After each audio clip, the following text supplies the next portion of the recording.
Hi எல்லாருக்கும். இந்த வீடியோவில் நம்ம என்ன பார்க்க போகிறோம் அப்படின்னா, நீங்கள் எஸ்ஐ எக்ஸாமுக்கோ பிசி எக்ஸாமுக்கோ டெட் எக்ஸாமுக்கோ படிச்சுட்டு இருந்தீங்க அப்படின்னா 10th சயின்ஸில் இருக்கக்கூடிய முக்கியமான 50 கேள்விகள் டெஸ்ட்டாக பார்க்க போகிறோம். இந்த டெஸ்ட்டுக்கான பிடிஎஃப் லிங்க் வந்து டிஸ்கிரிப்ஷனில் இருக்குது.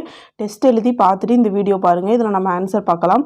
50 கேள்விகளுக்கு எத்தனை கேள்விகள் வந்து சரியாக போட்டிருக்கீங்க அப்படின்னு சொல்லி கமெண்ட் செக்ஷனில் கமெண்ட் பண்ணுங்கள். நம்ம சேனல் இப்போ தான் பார்க்குறீங்கன்னா சப்ஸ்கிரைப் பண்ணிக்கோங்க. வீடியோ பிடிச்சிருந்தா லைக் பண்ணுங்கள், ஃப்ரெண்ட்ஸுக்கும் ஷேர் பண்ணி விடுங்க. இந்த எஸ்ஐ எக்ஸாமுக்கு பிசி எக்ஸாமுக்கு படிக்கிற எல்லாருக்கும் ஷேர் பண்ணிவிடுங்க. இப்போ ஃபஸ்ட்டு கேள்வி பார்க்கலாம். ஒவ்வொரு பொருளும் புறவிசை ஏதும் செயல்படாத வரையில் தமது ஓய்வு நிலையிலோ அல்லது சீராக இயங்கிக் கொண்டிருக்கும் நேர்கோட்டு நிலையிலோ தொடர்ந்து இருக்கும் என கூறும் விதி எது அப்படின்னு கேட்டிருக்காங்க. நமக்கு முதல் கேள்விக்கான ஆன்சர் ஏ ஆப்ஷன், நியூட்டனின் முதல் விதி. ஒரு பொருள் இருக்குன்னா அதில் புறவிசை எதுவும் நம்ம அது மேலே வேறு எந்த விசையும் செயல்படுத்தாத வரையில் அது எப்படி இருக்குமா, ஓய்வு நிலையிலோ அல்லது அது எப்படி அது ஆல்ரெடி அது ஏதாவது ஒரு விசையில் இருந்துச்சுன்னா அந்த சீராக இயங்கி கொண்டு இருக்கக்கூடிய அந்த நேர்கோட்டு நிலையில் தான் தொடர்ந்து இருக்கும். புறவிசை எதுவும் செயல்படாத வரையில். அதை சொன்ன விதி எதுங்க? நியூட்டனின் முதல் விதி. அடுத்து இரண்டாவது கேள்வி, புவியீர்ப்பு முடுக்கத்தின் சராசரி மதிப்பு என்ன அப்படின்னு கேட்டிருக்காங்க. 2க்கு பி ஆப்ஷன், 9.8 மீட்டர் பை வினாடி. அடுத்து மூணாவது கேள்வி, 5 கிலோகிராம் நிறையுள்ள பொருள் ஒன்று நேர்கோட்டு உந்தம் 2.5 கிலோகிராம் மீட்டர் பை வினாடி எனில் அதன் திசைவேகத்தை கணக்கிடுக அப்படின்னு சொல்லியிருக்காங்க. இதற்கான ஃபார்முலா என்ன அப்படின்னு பார்த்தீங்கன்னா, உந்தம் ஈக்குவல் டு நிறை இன்ட்டு திசைவேகம். இதுதான் ஃபார்முலா. நமக்கு இங்கே நிறையும் நேர்கோட்டு உந்தமும் கொடுத்துட்டாங்க. அதை அப்படியே ஃபார்முலாவில் சப்ஸ்டிட் பண்ணோம்னா 2.5 equal to 2.5 equal to 5 into 2.5 equal to 5 into இங்கே என்ன வரும்னா திசைவேகம் அப்படியே இருக்குமா.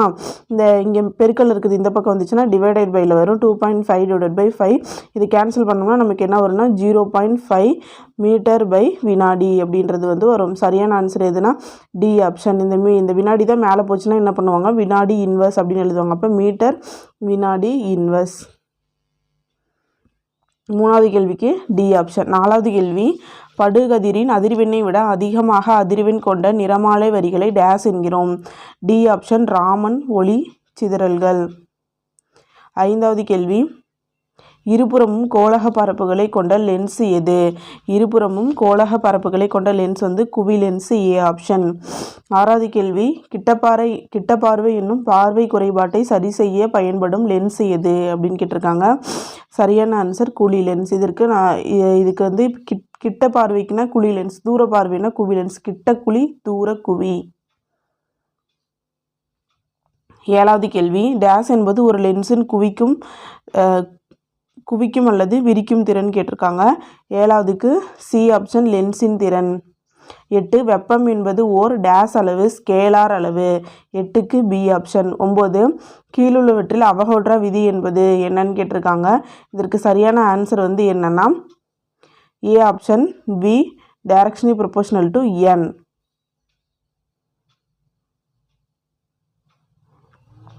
அடுத்து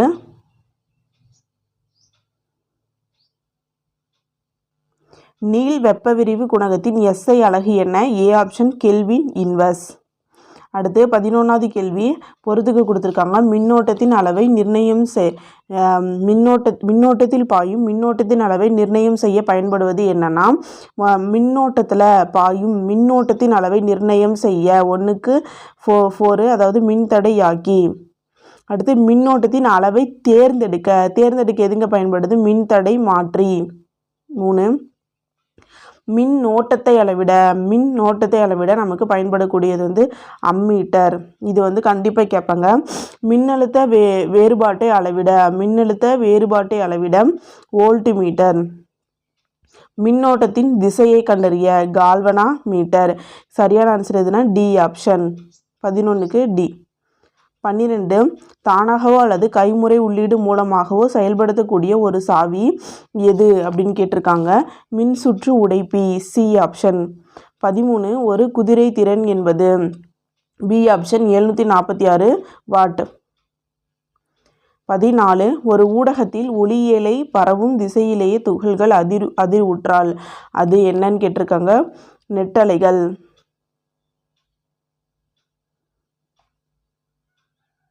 நெட்டலைகள் அப்படின்னு வரும் இந்த இடத்துல. Spelling mistake. D option. 15 மனிதர்களால் கேட்கப்படும் ஒலியானது மனித காதுகளில் எத்தனை வினாடிகளுக்கு நிலைத்திருக்கும்? A option 0.1. 16 தனிமங்கள் இயற்கையில் ஒரே மாதிரியான அணுக்களால் ஆனவை என கருதியவர் யார்? A option John Dalton. அடுத்து 17 அணுவின் நிறையானது அதன் மையத்தில் செறிந்து காணப்படுகிறது என்று விளக்கியவர் யார்? D option Rutherford. சரி, எர்னஸ்ட் ரூதர்ஃபோர்டு. 17க்கு டி ஆப்ஷன். 16வது கேள்வி என்னங்க? தனிமங்கள் இயற்கையில் ஒரே மாதிரியான அணுக்களால் ஆனவை அப்படின்னு சொன்னது வந்து ஜான் டால்டன். A option. 17 அணுவின் நிறையானது அதன் மையத்தில் செறிந்து காணப்படுகிறது என்று கூறியவர் அணுவின் நிறையானது அதன் மையத்தில் தான் இருக்குது அப்படின்னு சொன்னது வந்து Ernest Rutherford. D option. 18 curie அலகு தோராயமாக 1 கிராம் ரேடியம் டேஸ் ஏற்படுத்தும் சிதைவிற்கு சமம் அப்படின்னு கேட்டிருக்காங்க. 226. C option. 19 யூரேனஸ் கோளுக்கு பெயரிட்டவர் யார் அப்படின்னு கேட்டிருக்காங்க. மார்டின் கிளாஃப்ரத். B option. 20 தாய் உட்கருவி நிறைக்கும் சேய் உட்கருவி நிறைக்கும் இடையே உள்ள நிறை வேறுபாடு என்ன அப்படின்னு கேட்டிருக்காங்க. 20க்கு சி ஆப்ஷன் நிறைவலு. 21 அணுவை பற்றிய முதல் அறிவியல் கோட்பாட்டினை வெளியிட்டவர் யார்? B option John Dalton. 22 பூமியின் மேற்பரப்பு மற்றும் மனித உடலின் அதிகமாக காணப்படக்கூடிய தனிமம் எதுனா ஆக்சிஜன். C option. 23 டேஸ் விதியினை பயன்படுத்தி வாயுக்களின் மூலக்கூறு வாய்ப்பாட்டினை கணக்கிடலாம் அப்படின்னு கேட்டிருக்காங்க. அவகோட்ரோ விதியினை பயன்படுத்தி. 23க்கு சி ஆப்ஷன். 24 லேந்தனைடு மற்றும் ஆக்டினைடுகள் டேஸ் என்று அழைக்கப்படுகின்றன. சி ஆப்ஷன் உள் இடைநிலை தனிமங்கள். 25 எலக்ட்ரான்களை ஏற்கும் தன்மையற்ற வாயுக்கள் எவை அப்படின்னு கேட்டிருக்காங்க. டி ஆப்ஷன் மந்த வாயுக்கள்.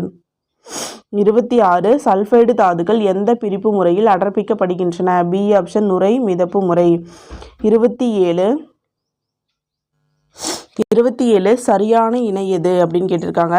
ஃபஸ்ட்டு பாருங்கள், கார்பன் பைரேட் அப்படின்றது வந்து CuFeSO4. குப்ரைட் அல்லது ரூபி காப்பர் அப்படின்றது Cu2O. காப்பர் கிளான்ஸ் அப்படின்றது Cu2S. அப்போ இது மூணுமே சரியாக தான் பொருந்திருக்கு. 27க்கு டி ஆப்ஷன். 28 செஞ்சூடேற்றிய இரும்பின் மீது நீராவியை பாய்ச்சும் போது உருவாகும் ஆக்சைடு எது அப்படின்னு கேட்டிருக்காங்க. 28க்கு டி ஆப்ஷன் மேக்னட்டிக் ஆக்சைடு. 29 இரும்பு குளோரினுடன் சேர்ந்து எதனை உருவாக்குகிறது? டாரிக் குளோரைடு. 29க்கு டி ஆப்ஷன். 30 தங்கத்தில் கரைக்கப்பட்ட காப்பர் எந்த கரைசல் அப்படின்னு கேட்டிருக்காங்க. திண்ம கரைசல். A option. 31 திரவ கரைபொருள் மற்றும் திரவ கரைப்பானை கொண்ட கரைசல்களின் செறிவை குறிக்க பயன்படுவது எது? கன அளவு %. A option. 32 பொறுத்துக. பொது பெயரும் அதனுடைய IUPAC பெயரும் கொடுத்துருக்காங்க. நீல விட்ரியால் அதனுடைய IUPAC பெயர் என்னென்னா காப்பர் சல்பேட் பென்டாஹைட்ரேட். சரிதான். சிப்சமுடையது கால்சியம் சல்பேட் ஹைட்ரேட்.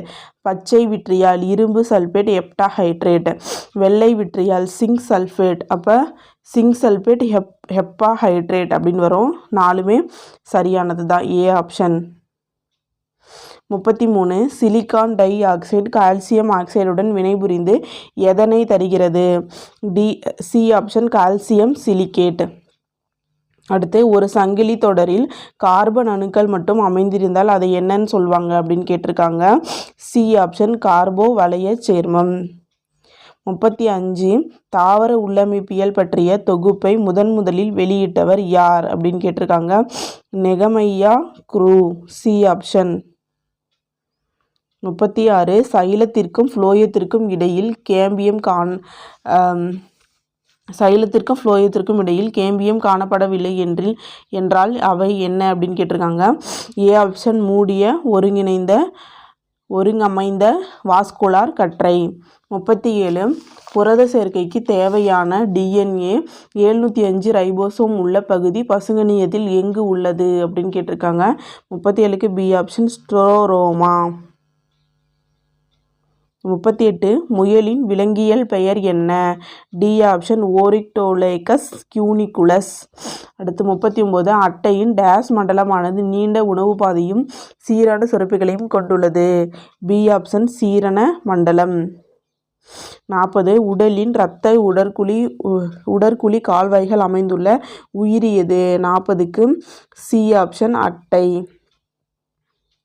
41 சேகரிக்கும் மற்றும் கடத்தும் மண்டலங்களை உருவாக்குவது எது அப்படின்னு கேட்டிருக்காங்க. இது இரத்தம், நிணநீர், இரத்தம் மற்றும் இரத்த நாளங்கள். இது 3மே தான் வரும். அப்போ இதுக்கு சரியான ஆன்சர் வந்து டி ஆப்ஷன். ஈசனோஃபில்கள் உட்கரு எத்தனை கதுப்புகளை கொண்டுள்ளது? 42க்கு ஏ ஆப்ஷன் 2 கதுப்புகளை கொண்டுள்ளது. 43 உடலில் மெல்லிய சுவரால் ஆன மீள்தன்மையற்ற குழாய்கள் எது அப்படின்னு கேட்டிருக்காங்க. B option சிரைகள். 44 இதயத்தின் கீழறைகள் டேஸ் என அழைக்கப்படுகிறது. D option வென்ட்ரிக்கிள்கள். 45 இதய அறைகள் இருக்கு இல்லையா, அந்த இதய அறைகள் வந்து யார் யாருக்கு எப்படி இருக்கும் அப்படின்னு சொல்லி கொடுத்துருக்காங்க. 2 அறைகள் அப்படின்றது வந்து யாருக்கு இருக்குன்னா மீன்கள். அடுத்து 3 அறைகள் அப்படிங்கிறது வந்து இருவாழ்விகள். முழுமையுறா 4 அறைகள் வந்து யாருன்னா ஊர்வன. 4 அறைகள் வந்து பாலூட்டிகள். இதற்கு சரியான ஆன்சர் சி ஆப்ஷன். 46 ஒவ்வொரு இதய சுழற்சியும் டேஸ் வினாடிகளில் முடிவடையும் அப்படின்னு கேட்டிருக்காங்க. D option 0.8. நரம்பு செல்லின் நீளம் என்ன அப்படின்னு கேட்டிருக்காங்க. 100 மில்லிமீட்டர். B option. 48 மூளையின் 2வது மிகப்பெரிய பகுதி எதுன்னு கேட்டிருக்காங்க. A option சிறுமூளை. 49 தாவரங்களில் உதிர்தல் அடுக்கு உருவாவதை தடை செய்வது எது? ஏ ஆக்சின்கள். 50 லாக்டோஜெனிக் ஹார்மோன் என்று அழைக்கப்படும் ஹார்மோன் எது?